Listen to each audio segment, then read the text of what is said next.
joining us shortly. Good afternoon, everybody. My name is Lorna Virgili, Hispanic Public Information Officer. Hello, Mr. Yatako, welcome. Take a chair. And we wanted to have this opportunity with the county executive. The last 2 years, we've all been focused with COVID-19 and the emergency. And we wanted to bring this opportunity to do sort of like a meet and greet. There's been a lot of turnaround in the newsrooms and in county government as well. And we wanted also to bring forward some highlights for the FY23 operating budget in the county. Last week, the county executive presented his State of the County Address, el Estado del Condado, y queríamos conversar un poquitito sobre eso. Antes de comenzar, vamos a presentarnos. We're sort of a family. We know everybody pretty much, but we have some new additions here in county government that we wanted to introduce to all of you. And with that, let's just go around the table. Vamos a empezar por acá y después con las personas que están virtual. Empecemos con Vivi por acá. Buenas tardes, Vivi Otero, soy asistente especial del Ejecutivo. I'm special assistant to Mark Elric, County Executive. El Ejecutivo Mark Elric. I'm Mark. Buenas tardes, my name is Sonia Mora, Assistant Chief Administrative Officer in the Office of County Executive. Toast. Could they hear you? Could you all hear her? I didn't hear her. No. Okay, outside voice. Then they say I yell. Buenas tardes, my name is Sonia Mora, Assistant Chief Administrative Officer here in the Office of the County Executive. Buenas, Luisa Cardona, Mid-County Regional Service Center Director. Incluye Wheaton only, todavía me toca mirar la tarjeta que se gana. Sandy Springs, Glenmont, pero varias áreas aquí. Un placer estar con ustedes. Hola a todos, un placer. Yo soy Vanessa Zambrano y soy Public Information Officer y comencé hace apenas un poquito más de un mes. Un placer. Y acá en la mesa tenemos a... Hi everybody, my name is Yesenia Salgado. I represent Odyssey and El Sol Radio, just being a partner forever with your office, and I'm in the sales department and everywhere. It's the radio station. Nice to see some familiar faces there.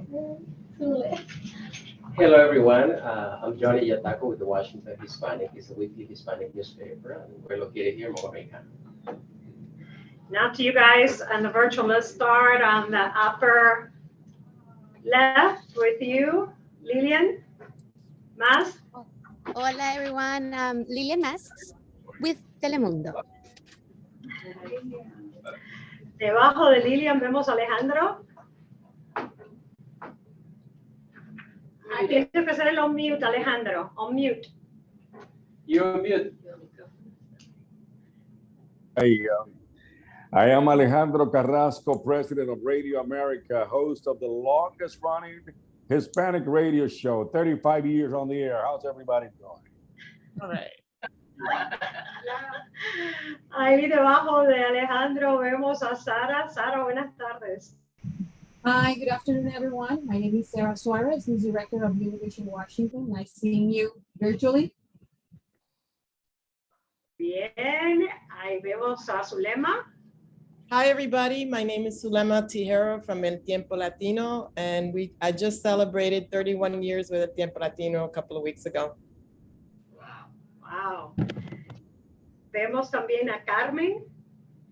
Hi everybody, Carmen Rodriguez from El Tiempo Latino también. It's nice to be here with you. Michael Hernandez, we see you. Buenas tardes. Buenas tardes. Hi, everyone. I'm Michael Hernandez, reporter with Montgomery Community Media and Hola Montgomery. Muy bien. De la casa vemos a Jessie Mejía. Buenas tardes, everybody. Good to see you all. Jessie Mejia Terry, Latino Community Liaison for County Executive. Y también acá del gobierno vemos a Ingrid. Buenas tardes a todos. Ingrid Lizama de la Iniciativa Latina de Salud del Departamento de Salud y representando también a Por Nuestra Salud y Bienestar. Y acá en la mesa nos acompaña Walter Torres de la Nueva. Hey guys, how you doing? Walter Torres here. Hello guys, Alejandro, good to see you. Yes, I am on 8747, registration in Hola. And also, I also have a new TV station called Latino Youth Max. Also is part of La Nueva. Cool. Well, thank you everybody for joining us this afternoon. We have about an hour or so to go through the presentation. Hello everybody. I'm sorry, I think you missed me. I'm Rosbelis Quiñones with Telemundo 44. ¿Quién, perdón? Rosbelis Quiñones. Ay, Rosbeli, ¿cómo me voy a perder? No te veo ahora, ¿por qué no te veo? I don't know. Okay, Rosbeli, por supuesto, go ahead. Yeah, hello everybody. Pleasure to meet you. I'm Rosbelis Quiñones with Telemundo 44. Gracias, muchísimas gracias. Tenemos como about an hour, and without further ado, the county executive will do his presentation, then we're going to open it up for question and answers. Mr. County Executive. Okay. I'll do a brief greetings in Spanish. Buenas tardes, muchas gracias por acompañarnos hoy. Es un placer poder tener este espacio para conversar con ustedes. Yo darles las gracias por toda su ayuda en mantener a la población latina informada de todo lo que estamos haciendo aquí en el condado de Montgomery. Bravo!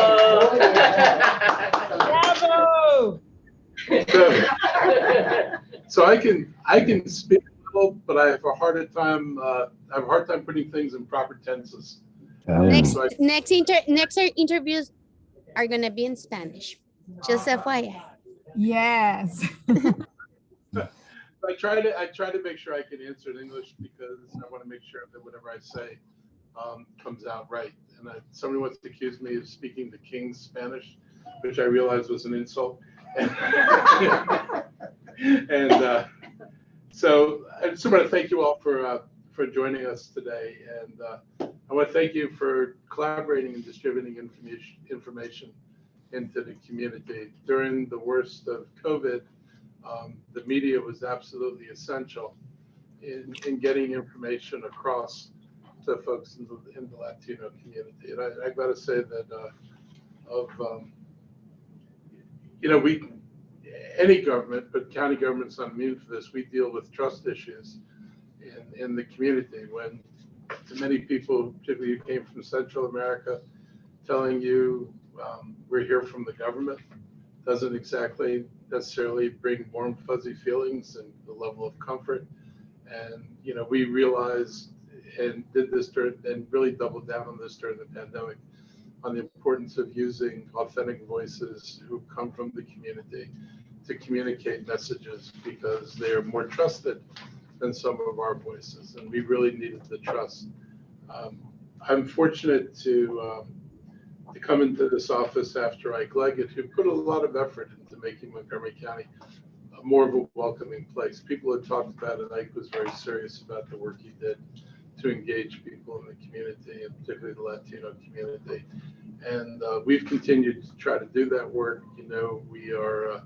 We're a government that doesn't cooperate with the immigration services. We haven't done that for a long time. When I was on the city council in Tacoma Park, we also didn't cooperate with immigration services because we understood the threat they posed to the community. And your community had to endure 4 years of Donald Trump and the absolute terror that he tried to strike in people.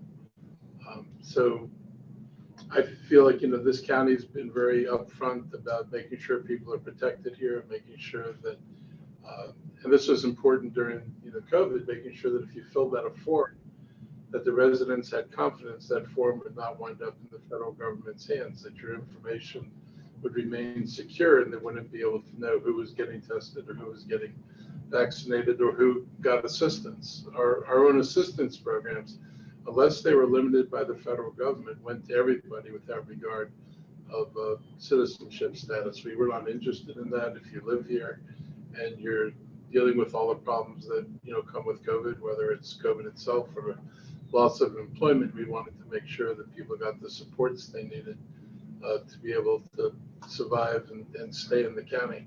So I come on a tradition of acceptance, and I've maintained that and intend to continue to maintain it so that everybody here feels comfortable.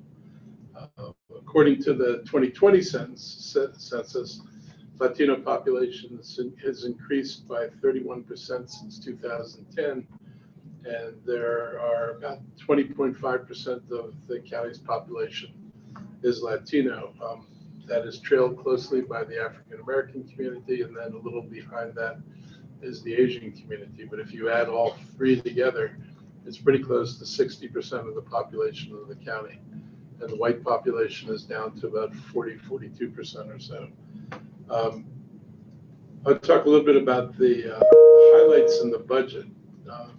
Schools are important to everybody, and my budget went $147 million over last year's school funding.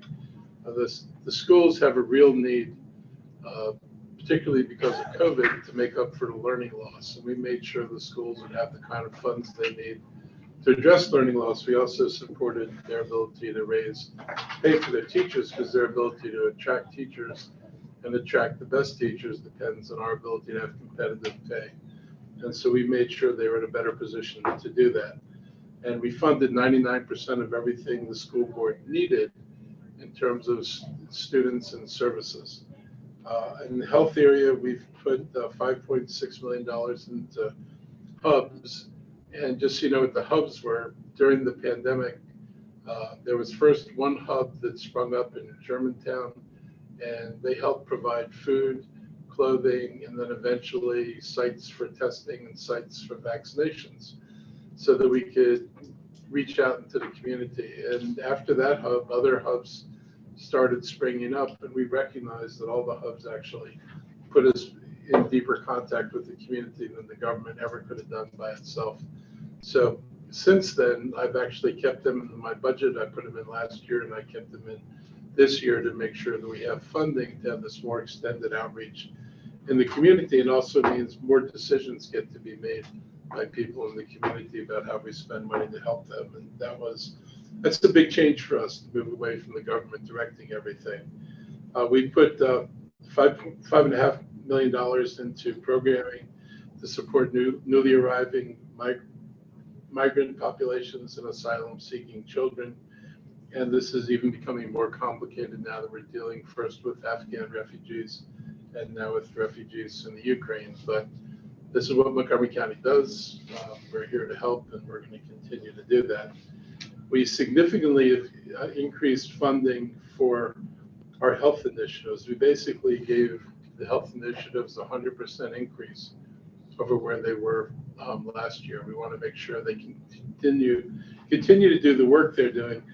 And I've actually had conversations with the hospitals about bringing together a meeting of the health initiatives, the hospitals, and our system of community clinics. If you're familiar with Montgomery County, we actually are a primary care provider in Montgomery County through our series of clinics, because we know many of the immigrant community don't have access to insurance.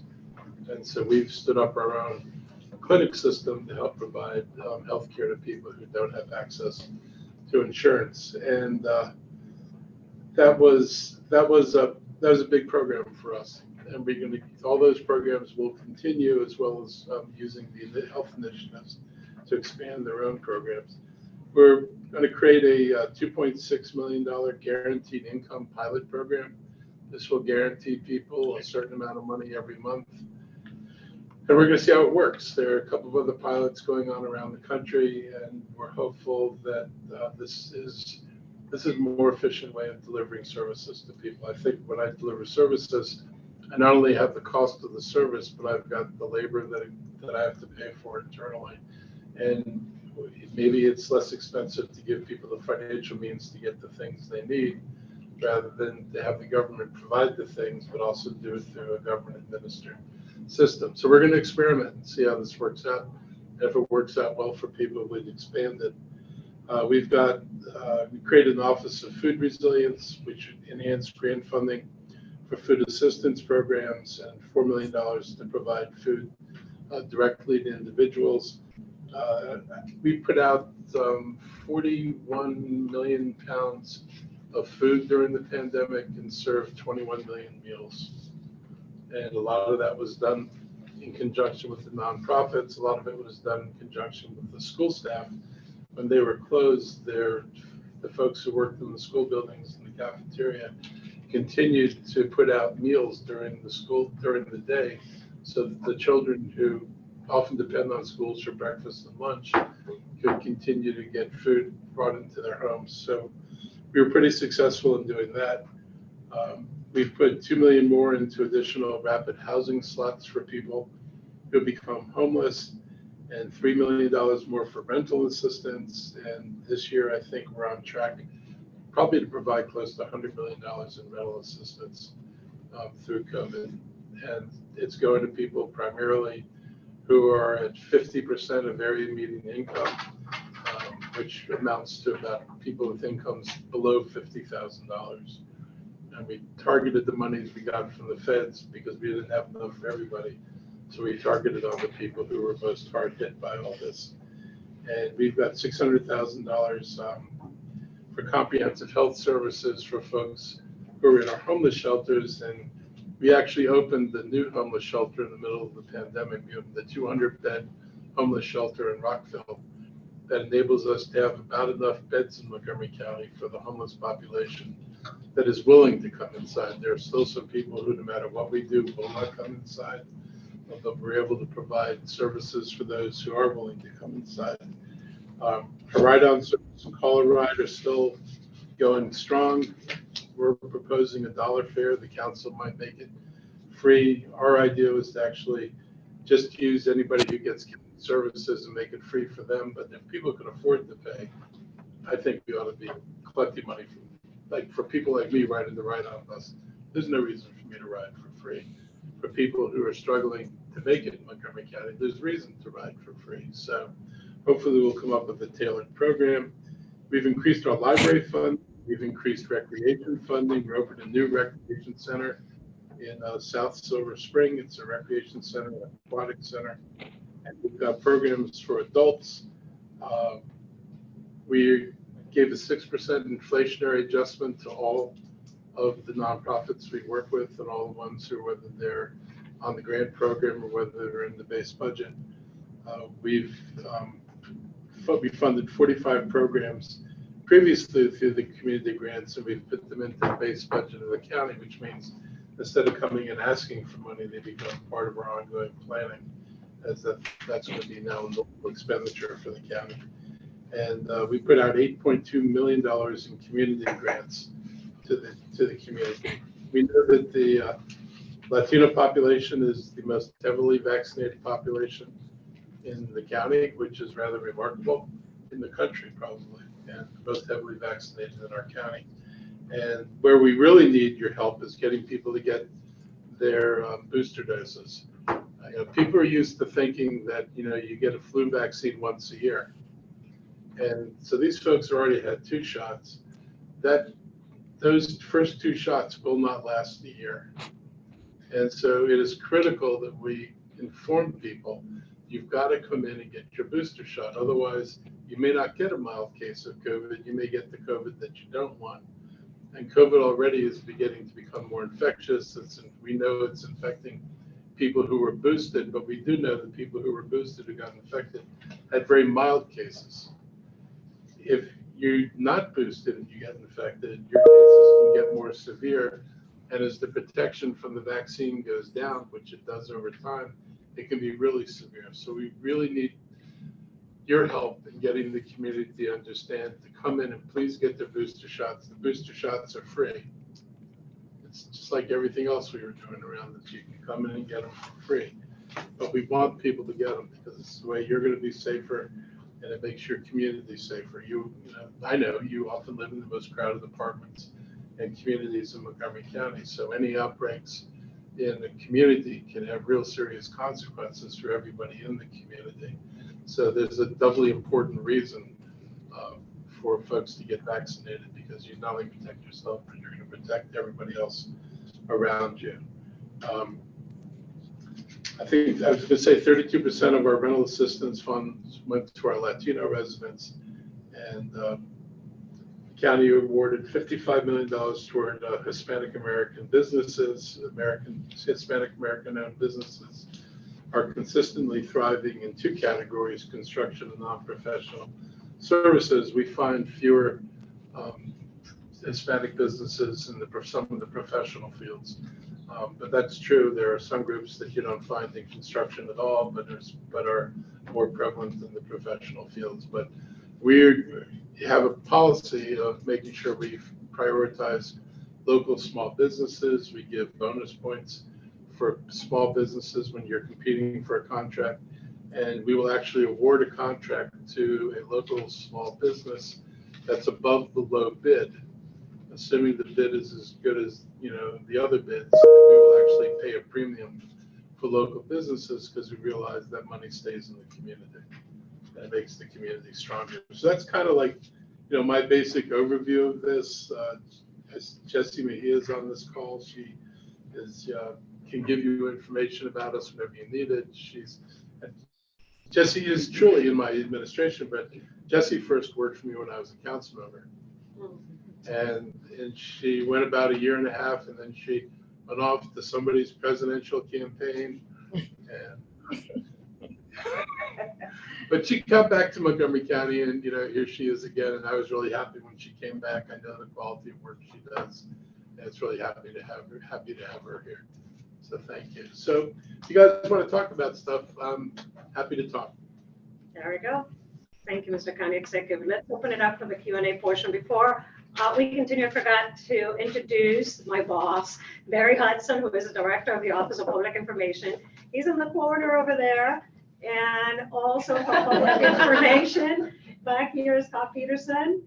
You don't see him, he's hiding back there by the curtain. So it's part of our teams. The ones participating virtual, raise your hand or on the chat. Oh, Sulema has the first question. Okay, go ahead, Sulema. Hi, this is thank you for putting this together, the whole team here. It is wonderful to see everybody alive and kicking here. But I have a couple of questions in terms of, you had stated earlier that the diversity of Montgomery County, and I live in Montgomery County, and I've lived practically my whole life in Montgomery County. And you had stated almost 60% is African-American, Latino, and Asian. And I'm sorry if I missed what you had said, but what percentage of Latinos, is it 35 or 40% that makes up the county? It's 21. 21%. Yep. And do we know the breakdown of the countries? I think, I don't know the total breakdown. I think the largest group is Salvadoran. Yeah, Yeah, Bolivians, Salvadorans, Hondurans. Right. And Guatemalans. Oh, a growing group of Guatemalans in this last wave. Thank you, because there's some, if you go and look at some of the numbers, it's showing some different, obviously the Hispanic community, which is from El Salvador, is the largest, and there's different groups. There's the Colombians that have grown where I live, up near the mall there in Clarksburg, Maryland. There's a huge community of Colombian people that are in that area, which I was shocked to see how many people from Colombia and the Colombian food there that's available, which is awesome. So that's why I wanted to clarify. My son is living in Colombia. Oh, wow. Oh, awesome. And he speaks like a native. I'm sure he does. Beautiful country. My mother's from there. Thank you. Thank you, Sulema.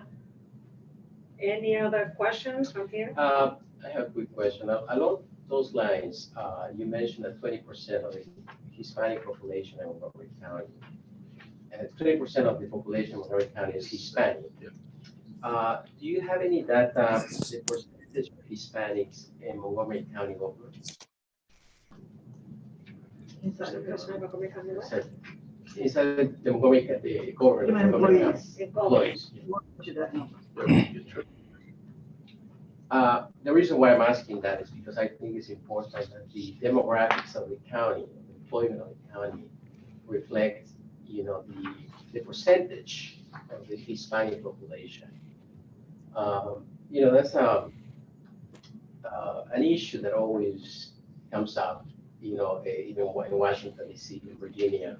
The Hispanic population is always growing a lot, but the employees in those cities, employment in those cities, in those counties, in those governments are not catching up with the population.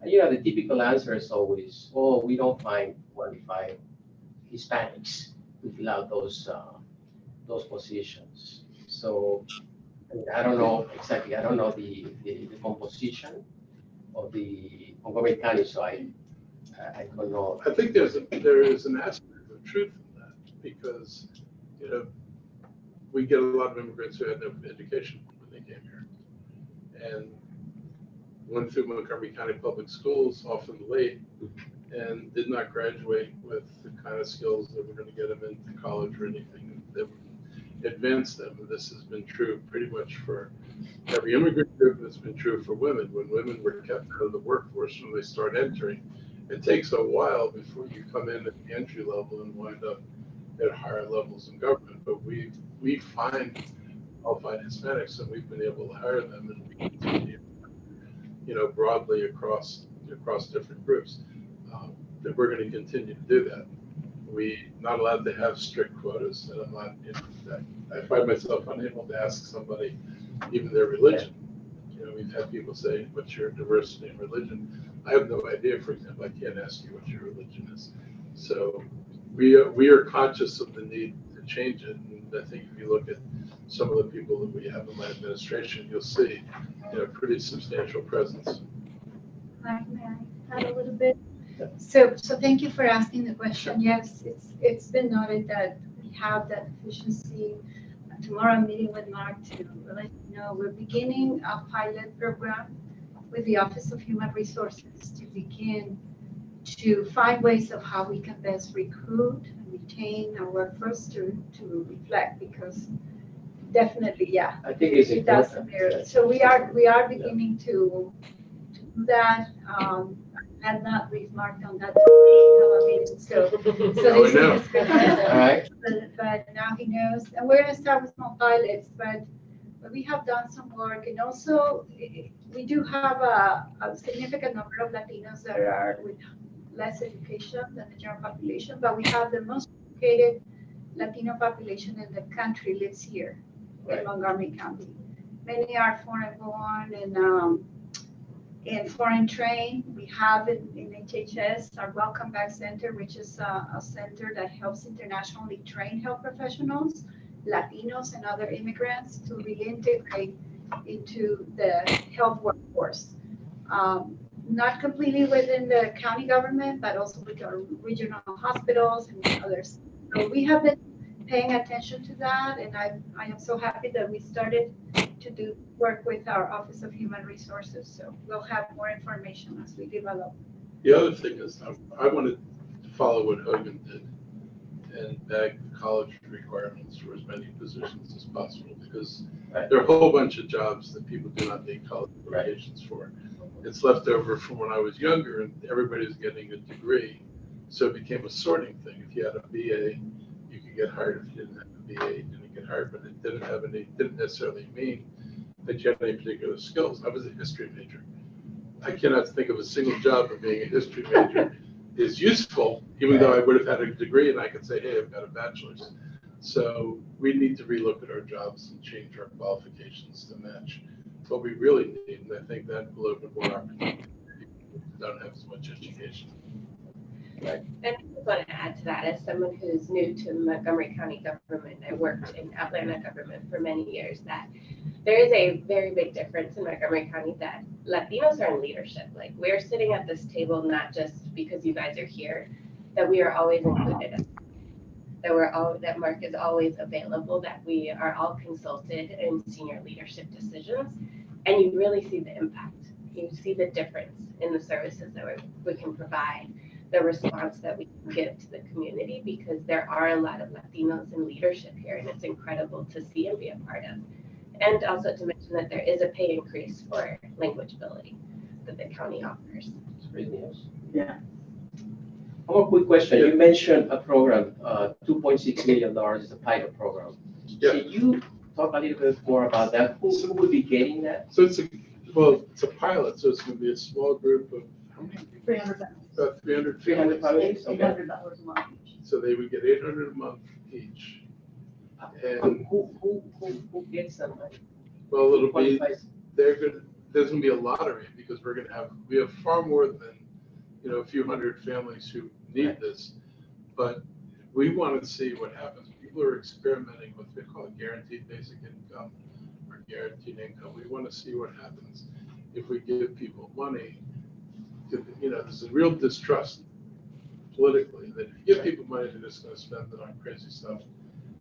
People who are doing the pilots are saying, no, residents make smart decisions with the money, and it may be more efficient to provide them money than to provide them a program or a voucher or some of the other things we do. So we're going to find out how it works here. If it works here, I think it can be a really good thing. So it would be cash, basically. Yeah. Yeah. There are guaranteed income programs across the country now. There are probably about California, 40. There are yeah. about 40 of them in the country Right, right yeah. now, ranging from folks getting $300 a month to, well, ours is one of the higher ones. It's $800 a month.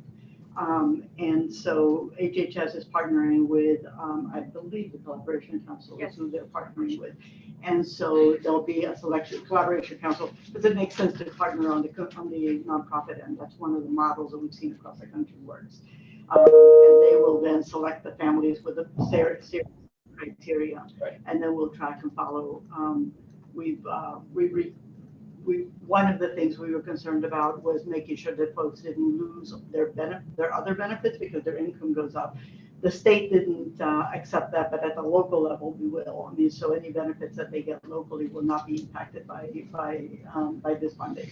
And that's a big fight across the country is trying to waive the cliff that gets created from losing any other benefits when you get cash benefits, similar to what happened with the benefits that folks received during the pandemic, which were not counted as part of their other benefits being reduced. So we'll know better once this is off the ground and we see how families responded to the county.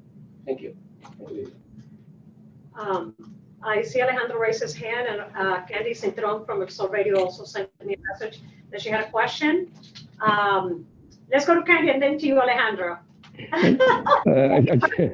I just wanted to take this opportunity to thank the county executive for this initiative and also your leadership, Lorna, especially during the challenging times that we all experienced during the pandemic. Just reflecting a little bit. It was during the pandemic that we saw a clear example of the media partnership, the importance of that media partnership that we've had for over 10 years now with Montgomery County. As many of you know, we carry the weekly radio show in Spanish that Lorna produces professionally and effectively. And it was important, it was vital information that we share with our community. It was just a matter of picking up the phone and call Lorna to update the Hispanic community. And we all know how important it is to keep our community well informed.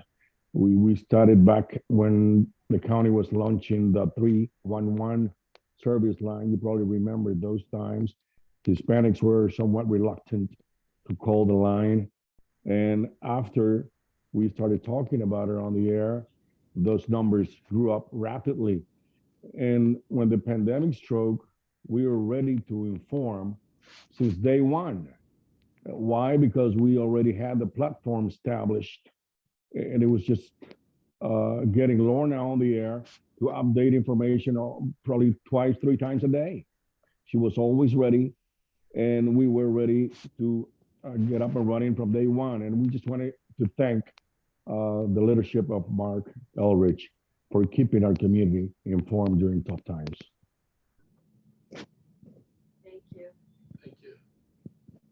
Candy Citron, and then we'll go to you, Sarah. Oh, hello, everyone. I wanted to comment. Once again, I echo the words that my colleague here said from Radio Medica in regards to Lorna. Lorna was, throughout the pandemic, she was a true leader when it came to getting that information out to our listeners. Every day, we recorded 2 or 3 different segments which played throughout the day. We thankfully to that, we always held, we always got in communication with our audience as far as like anything that was available. That was an intense and an incredible job done by everyone that's sitting there, obviously, all the leadership, but I need to commend Lorna for always being available to us. Having said that, however, I need to kind of like bring up a little bit of a topic that might be a little maybe a little controversial. And here it comes that basically you have put up millions of dollars different nonprofits to diverge and to diffuse the information that is available to Latinos. And while I appreciate that, because obviously that information is getting to our community, the fact is that many of these outlets or many of these organizations then later on come to me, for example, after they've been awarded $1 million, and they are asking me for PSAs, and they're asking me for more information, to give out more information.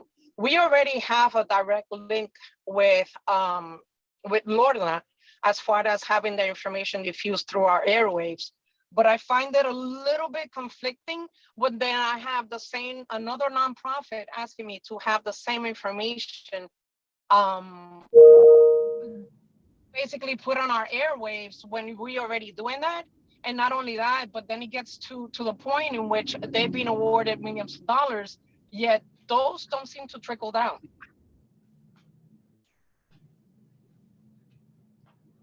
So I don't oversee how they spend their money on which outlets, but you're always free to say no. I mean, if you're already doing the job and you feel like you're doing the job adequately, you don't need to do a PSA for somebody if you feel you're getting the information out there. Oh, no, and that is obvious.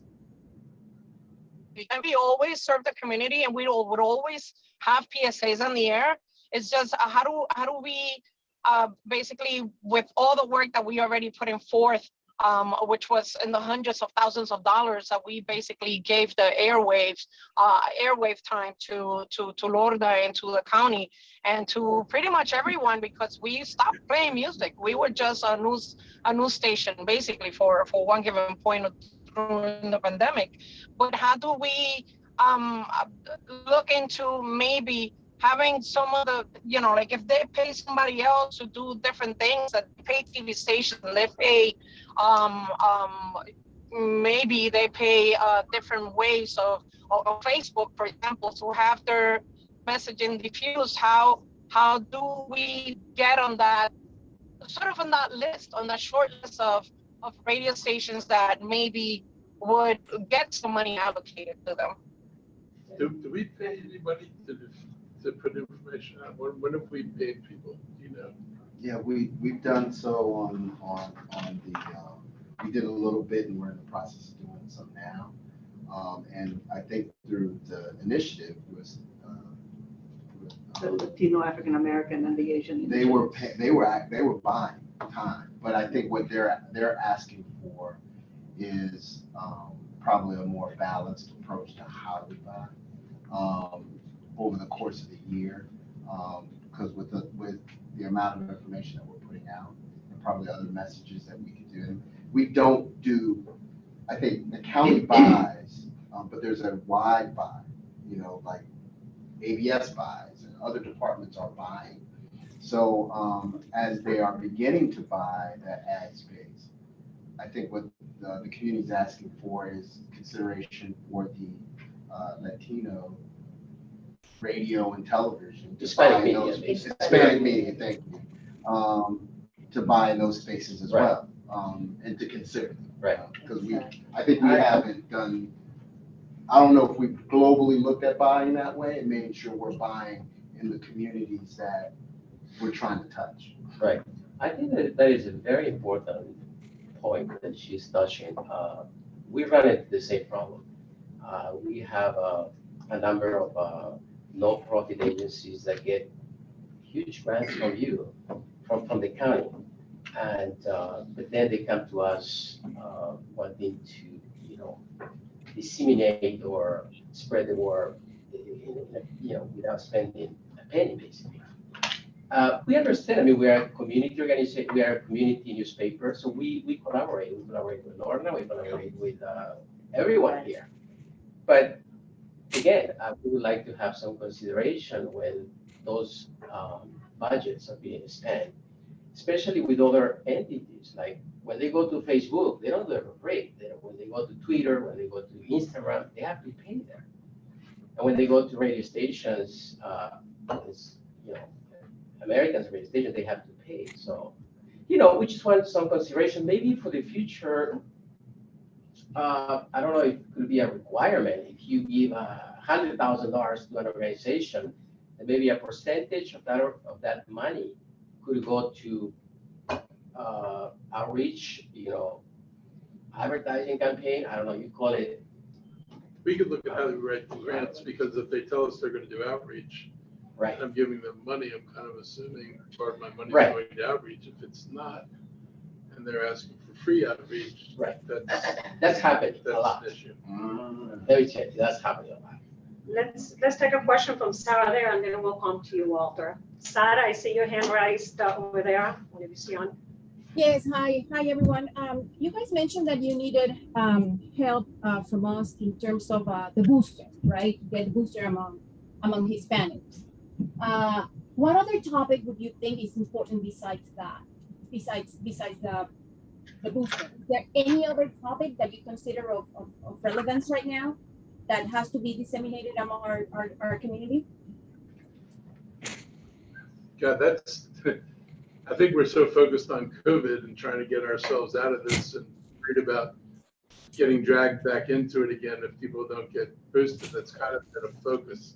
But I could think of other issues that are important. I mean, I don't know, you know, at least by this fall, the schools are going to have mental health availability inside the schools. Parents should know that, you know, they can seek out help, or, you know, their children can seek out help by certain services that the school system's going to have, because, you know, there are all kinds of people who are suffering, you know, particularly after the COVID, you know, reduction in contact with everybody. There are a lot of people who are suffering from that. I think, you know, we've been frustrated a little bit on the housing applications because we've had a lot of money out there. Sometimes the applications are slow to come in, and we know that if people don't get their rent paid, they're not going to have a place to live. Landlords are only going to put up with that for so long. And, you know, I would like to see greater demand for our housing services, because frankly, it would help us justify more support from the state and federal government. So that's another place where, you know, I think that kind of information would be helpful. We could, you know, talk with our folks more generally about what are the messages we need to get out to the community, would dovetail with the previous discussion about what do we want to put out there and what's the best way to put it out there. Okay. Well, we can, tonight we're at 6 and 11, whenever a story specifically on the mental health in schools in Montgomery County. So that's going to be featured in our local newscast today. And Lorna, you mentioned that a lot of things have changed and so on. Do you think there's a possibility for maybe for you to gather like who's who in each division that are Spanish speakers that you can identify for us. So in that way, our job, it will be easier whenever we're tackling a specific kind of story in Montgomery County. Yep, we can do that.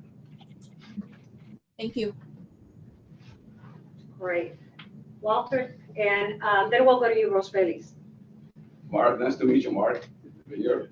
Well, thank you for your job, and the team that you have. I guess PG County heard about the MD because Lord is doing the whole thing, since I met with Alejandro Carrasco 10 years ago. Sorry for my voice because of the pollen, They are right what they are saying. My buddy here from Nellis Carrion's son, also my friend from Seoul. Maybe the management of the advertising should be managed properly because 2 years ago it was different. Now it goes to this organization that comes to even to the radio station, and we don't say no. We always say yes. We can help it. We can help it because our job is just to broadcast information. So they have to know the information. We do that with Lord all the time. Whenever they call us, we're right there. And also, we are a radio station, and we also have now a TV station that nowadays, this technology that's happening, not many people watch cable or satellite. Anybody has the Roku, Apple TV, Fire Stick. Yep. And we also have a TV station on those devices and also on the cell phones. So I offer Lorna, hey, to do a 1 hour show every day, not every day. She's like, wow, too much. Once a week to offer all these services that you guys have. Because our job is so that the Hispanics get to know any detail that you guys want to do. Right now you have a campaign with the third, fourth, for the COVID, make it happen. So basically we are here with open arms, willing to help you for anything that you need, Mark. I appreciate it. I mean, we've had a good relationship over the years. You guys been doing great. I think PG County is the same thing. This kind of team, Fairfax. We don't see that kind of love like Lorna has. We need more Lornas here because we are like, how many are in Virginia? How many are in DC? Hispanics. A lot. 600,000.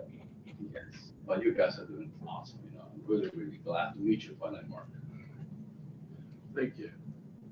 I think we understood early on that the county was going to change, and you can't leave people out of the change.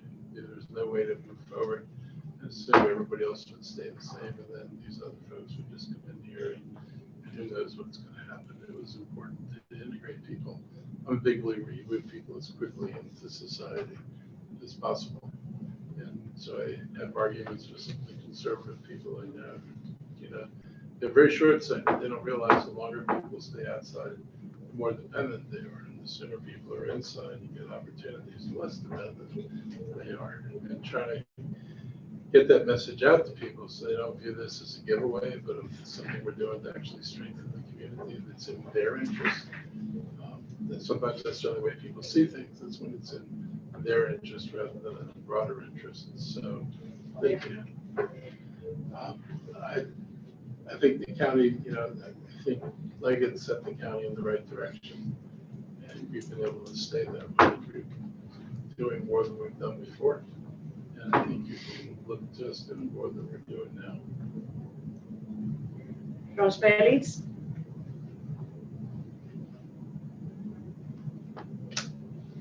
Rosbelly Quiñones, I see your hand up. Are you there? Yes, I'm here. I'm sorry. I was a little bit difficult to unmute.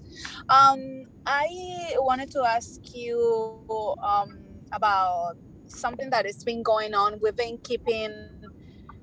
kept getting more and more complaints of mothers about things that keep happening at schools, about fightings, bullying, and kids recording with the cell phones.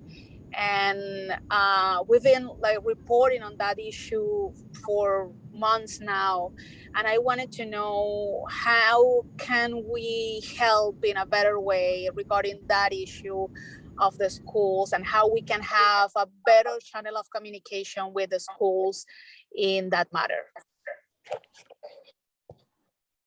So I think you need more direct input into the schools. I mean, you know how to find us. We don't run the school system. And we write checks. Everybody knows we write checks, but I can't condition any of my money on anything. So they spend what they want. They do what they want. Their policies are wholly school system policies. They're never anything that comes over here and says, what do you all think? They operate on their own. And I think this is true, not just in your community, it's true in other communities. I get letters all the time from people saying the school system is doing this. What are you going to do about it? And it's like, I can't do anything about it. You've got to start talking to the school board members. There's got to be a way to make the school board members more accountable than they are today. It's an election that occurs in Montgomery County with very little notice. You know, nobody advertises they're running for school board because no one's going to give them money for a school board campaign.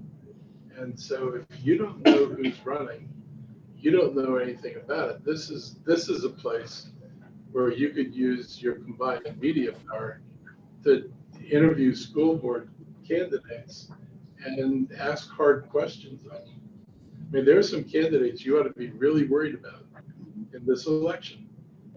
There are candidates who do not like the emphasis on immigrants who come to this country.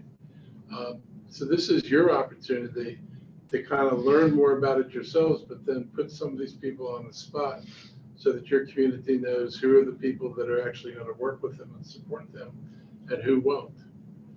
And you frankly could ask the same questions of people running for the county council.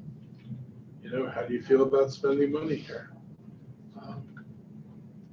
You know, I'm a big believer in rent control. I think, you know, we need to make sure that people don't lose their houses to rising rents. You could ask candidates, what do you think about rent control? Does the county have a responsibility to help maintain affordability in the county? So I could think of ways you could actually elevate the discussion, and sometimes in ways that's not even happening in the white community. So this is, I think, an important role you can play. And Bibi just reminded me of two other things that are important, not school related, but one is climate change. You're going to be hit by this just like we are. And it's not going to make any distinctions. And there's one big factor is that older buildings are going to have to come into compliance. And that means that, you know, the county needs to provide money to help these buildings fix themselves, because otherwise, if it all falls down to rent, people are going to get displaced because of rent increases. So that's an important place where, you know, raising awareness in the Hispanic community about climate change could be a really good thing. Your voices, I'll say in general, minority voices are missing, Black and brown. When we go to meetings, almost everybody in a climate change meeting looks like me. And we know that other people care, but we don't know if people know what to do or where they need to plug in. So that's another place where we could plug people in better. I see Lillian Mass has her hand up, and then we'll go back to you, Sulema. Lillian? Yes, mine's going to be really pretty quick. It's more like I'm trying to be an advocate for the community here. Recently, we have been in contact with a large Mayan community. They are located in the area of Langley and Tacoma Park. We've been working with them because they don't have access to information in their own language, right? They are from Guatemala, but they don't speak Spanish, they don't speak English. So they've been struggling having access to resources in both counties.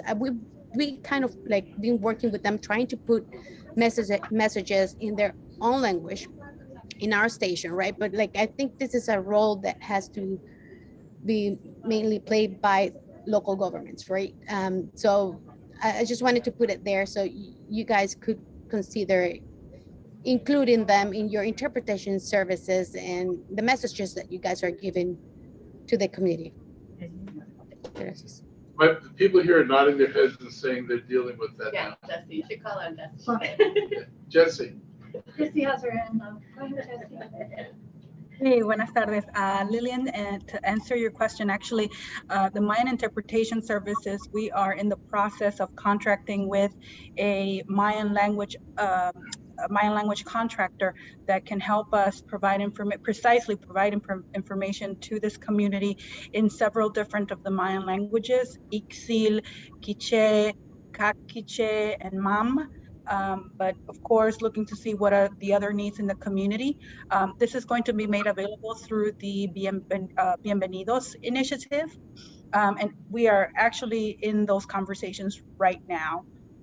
I do believe that we are going to have a contract now that's going to help us bring them on board, but then see how we can expand that, because we know that the need is increasing with the increase of the population. So we can provide more details. Well, I'm happy to hear that, and I look forward to working together with you guys. Yeah, that's awesome.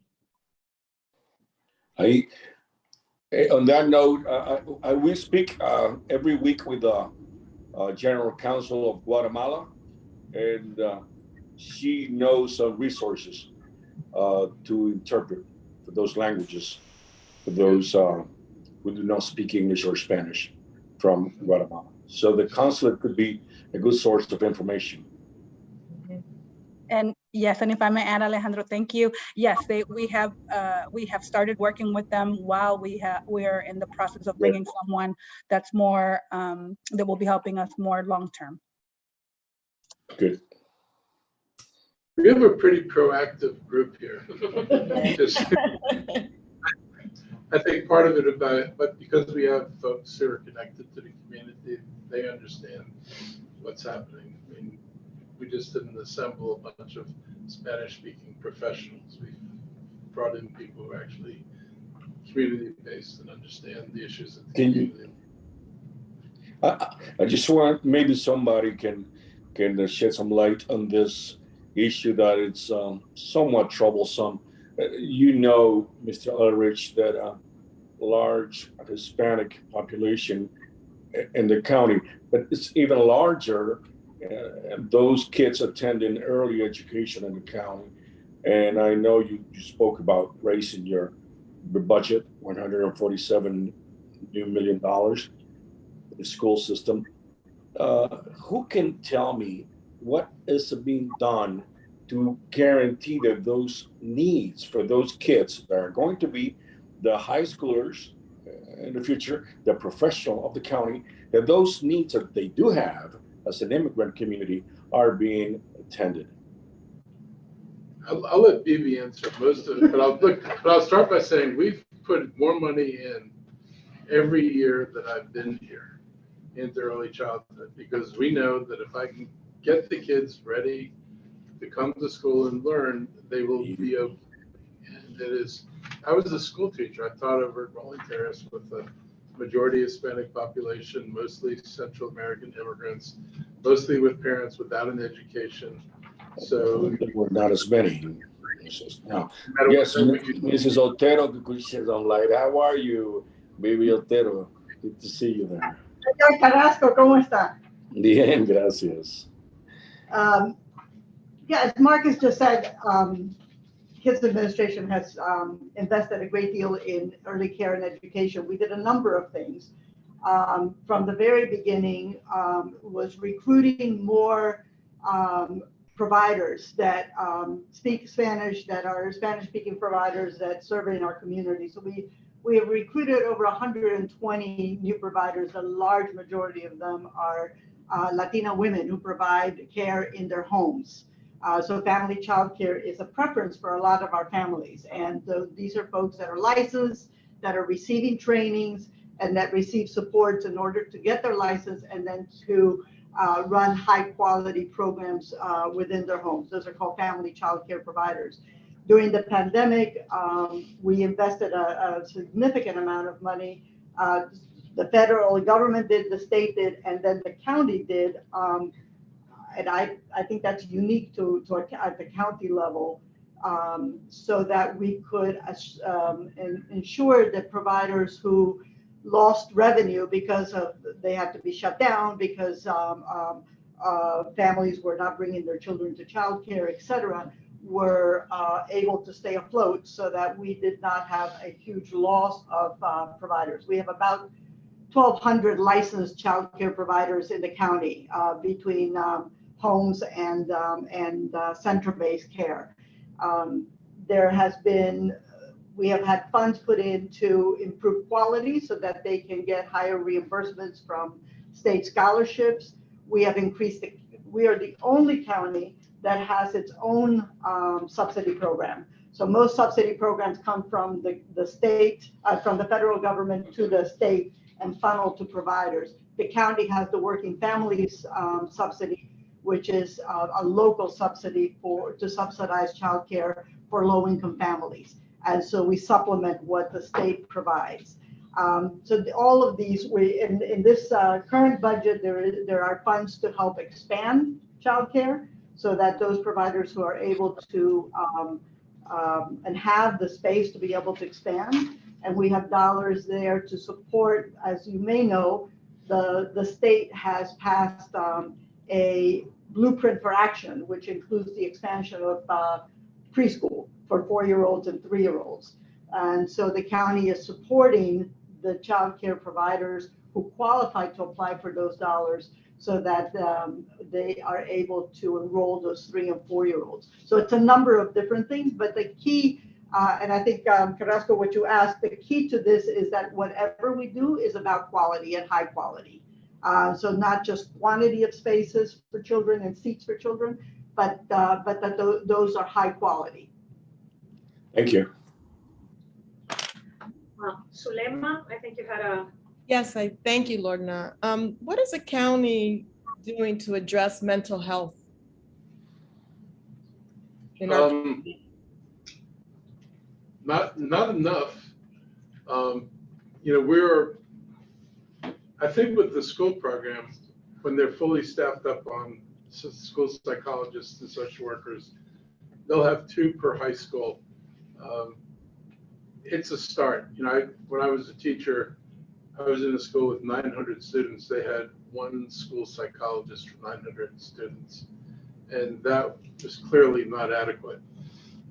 But I do think, and I've had conversations now with Adventist Healthcare, and I'm looking to talk with some other people about actually restarting a program Montgomery County used to have, which was community mental health clinics.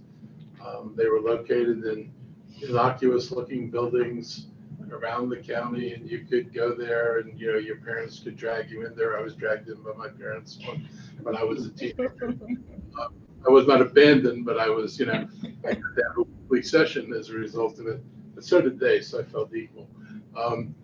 So it's, but we used to have this kind of program. Then Duncan dismantled it on the bogus idea that there was going to be all this. People were going to get insurance, and insurance would cover mental health. Insurance is worthless for many people in mental health. And if you don't have a good insurance policy, and you're stuck with these donut hole policies, you don't have access to it. So I want to reinstitute a system of clinics around the county, and I'm asking them to kind of give me pricing so I know what I'm getting into, but I know it's not going to be cheap. Psychiatrists and counselors cost real money, but at the same time, if we don't do this, we've got a major problem on our hands. And it's, the other problem is the school system. It's limited basically to people under 18 and some 18-year-olds. But, when you look at the folks who are, shooting each other and getting in trouble otherwise, most of these people are over 18. And they tend to be young adults of color. They're most unemployed, right? People least able to sustain themselves and probably find life probably the most frustrating, if not like hopeless mess. And so this is a place where I think we can step up, and the council is going to have to support it. I've got to figure out how much money it's going to cost, but I think it's something that would serve the community well. Thank you. Thank you. You do have to go. It's about 4:15 to your next meeting. Do another question. One more question. Okay. I see that Pedro Vialli joined us. Welcome, Pedro. Great to see you. I see Lillian's got her hand up. Is that your hand? You still have another question, Lillian, or? ¿Cómo? No, Pedro, you go. I think Lillian just left her hand up from the previous question. No, I never put it down. Yeah, you're right. You have a question, Pedro? No, I'm fine. I'm very happy to be here. Thank you so much for inviting me. Oh, thank you. Good to see you. Oh, Same here. one more here at the table for Walter. Thank you, Mark. It's very nice to grow up here in Montgomery County. I went to WJ Bethesda, you know, and I've seen the progress. I was being in Porcupine at the time, you know, the competition with Montgomery sometimes with the girls. You know. I was gonna say for a girlfriend. I could tell that. I knew that was. Right. But the bottom line of us is just to inquire very management of funding for advertising, for, you know, because they said that somebody went to nonprofit, which is they're doing good, but not enough. Every media here has their own social media, very developed platforms. Us, for example, jumped into the news station through apps on, as I told you, for Rob, Team Fire Stick, and Alphonse, because everybody now, they don't use anymore, you know, maybe here, but desktops or laptops, tablets, and those are how they use. And the community, the way to reach them out is through cell phones. That's how they get connected. How do they find the news? Through Facebook, right? Where do you hear that? It's only Facebook. Where? Alejandro Carrasco and Lorna Virgili, where? You know, that's how it is. But I think we can ask you, you know, you've been here for so long, it's kind of developed a lot, you know. We want to help you as much as we can and just manage it a bit more, you know, with Lorna here, which is our person that we love a lot. I think we can make it work better. We will look at that. If we've got an advertising budget, it ought to be equitable. It ought to reach other media sources. Well, the develops other campaigns also, you know, for the mental, well, anything you guys need. Gangs, for example, in high schools, you hear some news about people bringing guns, kids, pregnancy, you know, that stuff. Awareness. Thank you, Walter. I think you have to go, so we end the meeting with a little bit of homework, especially getting that list of county employees that speak Spanish in different departments so that we can make them available for your news hour as well now. And do remember assessing our media stuff. Yeah, assessing the media placements, and the county executive is available every Wednesday at 12:30, weekly media briefing. It continues to be virtual. You all are welcome to participate, and of course, he is available as well as these fellow employees, co-workers, available for interviews and information always. So, any closing thought, Mr. County Executive? I'm just glad we had a chance to sit down and talk, and that it's not all crisis. After 2 years of waiting for what foot's going to drop next, it's kind of nice to have a conversation without fear hanging over you. I still worry about where things go, but at least I feel, and I hope we can convey to people who listen to us that at least we know what to do. You know, if things got worse, we know the first place you go is you start limiting contact again. And that's, I think, what people need to understand. This is a person-to-person disease. It doesn't float around in the air. You're not going to get it out of your ductwork. You either come in contact with somebody or you don't. And so when we made decisions to cut contacts, that was the one way we could be sure we cut the transmission of the disease. And it worked pretty well. So I think people should know that we kind of know what to do if it gets bad, and we should do it before it gets bad. That's up to the council. But I would prefer to do things before they get bad again. So hopefully right now we're in a decent place and we can moderate this. People get boosted, it makes it easier.